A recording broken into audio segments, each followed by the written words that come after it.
রব্বুল আলামিন নারাজ হয়ে যাবে।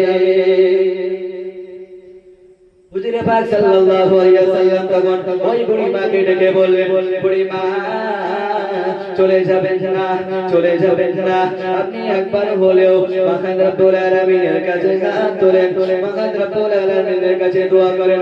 বুড়ি মা হাত তোলেন না, বুড়ি মা চলে যাচ্ছে, বুড়ি মা চলে যাচ্ছে। আবু যারকে বাড়ি রাদিয়াল্লাহু তাআলা বলেন, বুড়ি মা মহানবী দো জাহানের বাদশা নবী আল্লাহ রাব্বুল আলামিনের দোস্তর কথা আপনি অমান্য করবেন, আপনি আপনার কথা রাখবেন না। আপনি একবার হলেও হুজুর সাল্লাল্লাহু আলাইহি ওয়াসাল্লাম আল্লাহ রাব্বুল আলামিন যে জন্য দুনিয়া সৃষ্টি করেছে, আপনাকে আমাকে পাঠিয়েছে, কুল কায়নাতকে সৃষ্টি করেছে, হাওয়াকে সৃষ্টি করেছে, পানিকে সৃষ্টি করেছে, সেই মহা মানবের কথা একবার শুনুন। বুড়িমা বললেন, মা বাবা গো, ও আবু যার, আমার কষ্ট আমি সইতে পারছি না, আমি হাত তুলবো না, আমি চলে গেলাম, আমি চলে গেলাম, আমি চলে গেলাম, আমি হাত তুলবো না। হুজুরে পাক সাল্লাল্লাহু আলাইহি ওয়াসাল্লাম তখন বললেন, ও বুড়ি মা, আপনার হাত তুলতে হবে না, আপনার হাত তুলতে হবে না, আপনার হাতে যে লাঠিটা আছে ওই লাঠিটা আমাকে একবার দেবেন, ওই লাঠিটা একবার আমাকে দেন। বুড়ি মার হাত থেকে লাঠিটা নিয়ে হুজুরে পাক সাল্লাল্লাহু আলাইহি ওয়াসাল্লাম সেই লাঠিটা কবরের স্থানে রাখলেন, কবরের স্থানে গুজে দিলেন, আর বুড়ি মাকে ডাকলেন, বুড়ি মার কানে দিলেন।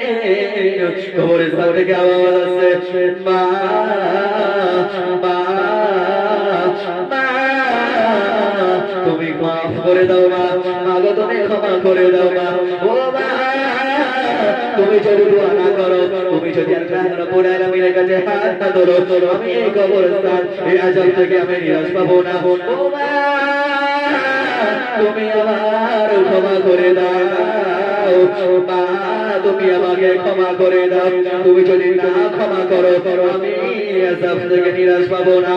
মা তুমি আমাকে ক্ষমা করে দাও। দীর্ঘ সময় দীর্ঘদিন সন্তানের আওয়াজ মা পাই না, অনেক বছর হয়ে গেল সন্তানের আওয়াজ পাই না। মা জননী মা, মা দুঃখিনী মা আওয়াজ পেয়ে আল্লাহ রাব্বুল আলামিনের কাছে দুই হাত উত্তোলন করলেন, ইয়া রাব্বাল আলামিন, আমার কথা মতো আপনি মৃত্যু দিবেন আল্লাহ, আমার কথা মতো আপনি তাকে মৃত্যু দিয়েছিলেন, আমার কথা মতো তার কবরে আযাব দিয়েছিলেন। ইয়া রাব্বাল আলামিন, আমি আপনার কাছে ফরিয়াদ করছি, আমি আপনার কাছে দোয়া চাচ্ছি আল্লাহ, আমার সন্তানের কবরে তুমি আযাবকে maaf করে দাও, আমার সন্তানের কবরে আপনি আযাবকে maaf করে দাও। ইয়া রাব্বাল আলামিন, আমার সন্তানের কবরে আপনি আযাব দেবেন না, আমার সন্তানের কবরে আপনি আযাব দেবেন না, আমার সন্তানকে আপনি maaf করে দাও, আমার সন্তানকে তুমি জান্নাতুল ফিরদাউস নসিব করুন, আমার জান্নাতুল ফিরদাউস নসিব করুন। মা দুঃখিনী মা, মা জননী মা, নারী ছেড়া মা, দোয়া করতে দেরি হলো, মহান রব্বুল আলামিনের দ্বারে কবুল করে দেরি হলো না। মা হাত তোলার সঙ্গে সঙ্গে কবরের আযাব maaf করে দিলেন, জান্নাতুল বাকি, জান্নাতের ফুল বইয়ে দিল। দীর্ঘ সময় হুজুরে পাক সাল্লাল্লাহু আলাইহি ওয়াসাল্লাম কাঁদছিলেন। আবু যার গিফারি রাদিয়াল্লাহু তাআলা আনহু হুজুরে পাক সাল্লাল্লাহু আলাইহি ওয়াসাল্লামের মুখের দিকে তাকিয়ে দেখলেন, হাসি মাখা মুখ। আবু যার গিফারি রাদিয়াল্লাহু তাআলা আনহু জিজ্ঞাসা করলেন, ইয়া রাসূলুল্লাহ,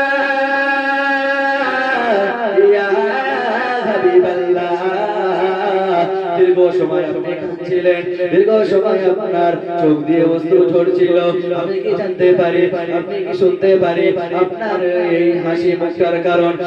হুজুরে পাক সাল্লাল্লাহু আলাইহি ওয়াসাল্লাম বলেন, আবু যার, আবু যার, দো জাহানের বাদশা হয়ে আমি নবী হয়ে যে কবরের আযাব আল্লাহ রাব্বুল আলামিনের কাছে দোয়া করে maaf করতে পারলাম না, কবরের আযাবকে আগুনকে নিভাতে পারলাম না। মা দুঃখিনী মা, মা নারী ছেড়া মা, মা দুঃখিনী মা, মা জননী মা, 10 মাস 9 দিন